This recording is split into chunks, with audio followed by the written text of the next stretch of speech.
Welcome to Mr. Reuter University. At Mr. Reuter University, our mission is to teach our principles and systems so that all the people we touch live happier and more successful lives. Today we'll be discussing using the iPad. In this series, we'll be talking about why you should use the iPad for your service presentations, how to properly use the iPad in conjunction with the adapted 14 steps for the iPad. We will then present the iPad presentation sequence. Everyone should role play these steps until you become proficient at them. Remember, we don't practice until we get it right. We practice until we can't get it wrong. Once we begin building our relationship with our customer, it's time to begin building credibility. This is done by performing steps 7 through 10. First step in this process is going directly to the area of concern.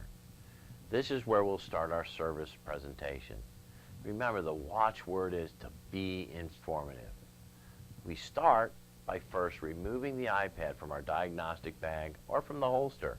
Show it to the customer and explain to them what you're doing. It may sound something like this.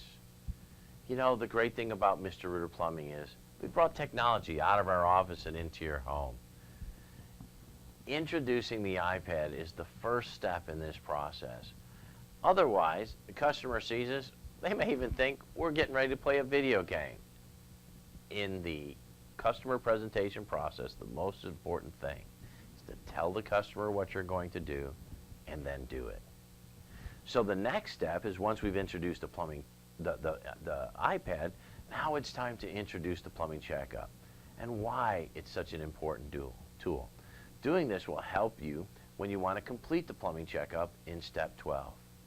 Most of us will go and do all the work, ignore the plumbing checkup, and then to the customer, it sounds differently when we try to do the plumbing checkup in step 12. We might as well be honest with the customer and say, Mrs. Jones, do you mind if I poke around a little bit? Try to find some more work? That is not the purpose of the plumbing checkup. The purpose of the plumbing checkup is to be informative. Educate the customer as to why you're doing what you're doing. A good way to do that is making a statement like this.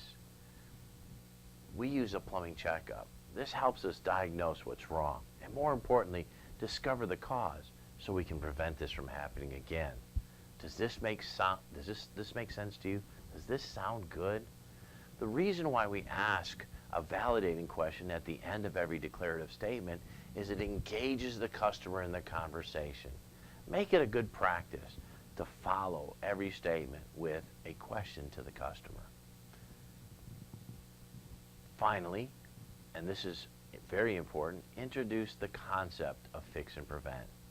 Describe to the customer how important it is not just to provide a temporary repair, but permanent solutions to the customer's plumbing needs. You may say something like this: we've designed this application to help us not only fix what's wrong, but do our best from preventing it from happening again. Does that sound good to you? After we've introduced the iPad, after we've introduced the plumbing checkup, after we've introduced the concept of fix and prevent it from happening again, now it's time to be thorough, to ask the big question. The big question, and the reason why we call it that, is because several very important questions and issues are addressed. The first is the simplicity issue. Have you ever gone to a customer and heard this statement? Well, I heard all you have to do is, or you know, I saw it on the YouTube. And this helps the customer because the customer, all they do is get information that in many cases is erroneous. We have to show that we're true professionals, and asking the proper questions begins that process. In order for us to fully prepare any plumbing issue, it's our job as a service professional to educate the customer so they can make an educated decision.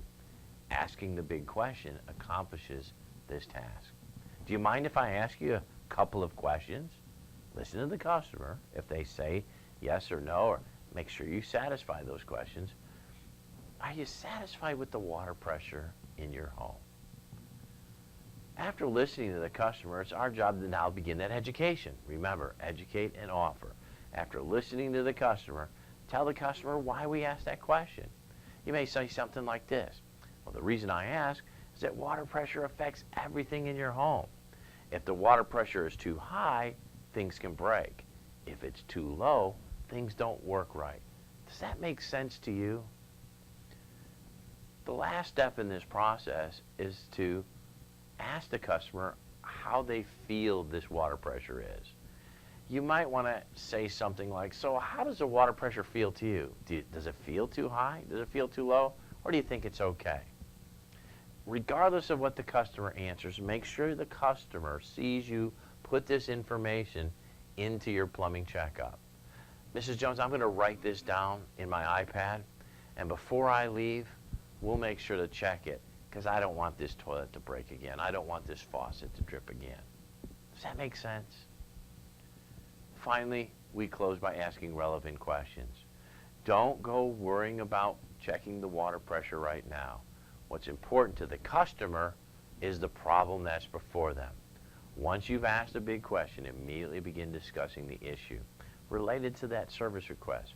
Remember, again, it is the person who's asking the question that is in control and not the person who's talking.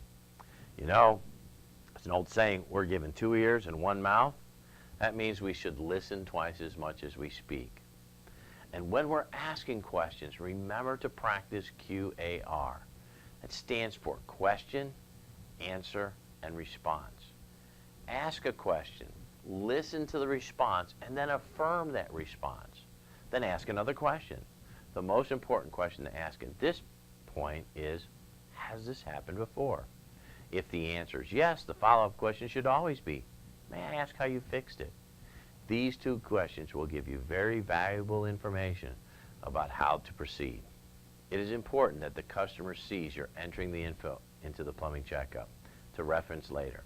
It is the plumbing checkup that tells the service story, and therefore it is very important to fill out accurately and completely. Scroll to the appropriate service area. In this case, it's a toilet clog, so we'll scroll to toilet operations.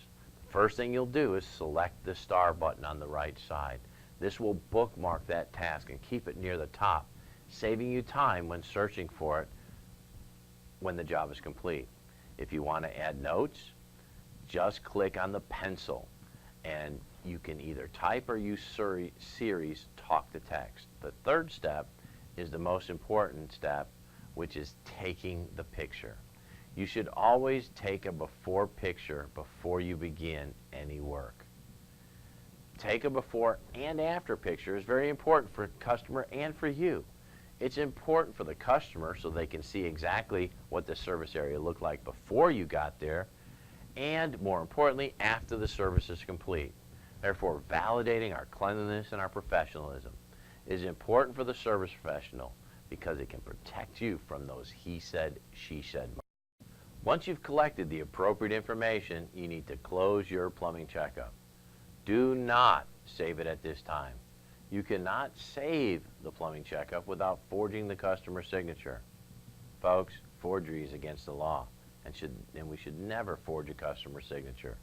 Once you close the plumbing checkup, you'll be returned to the job screen where you can create your initial estimate.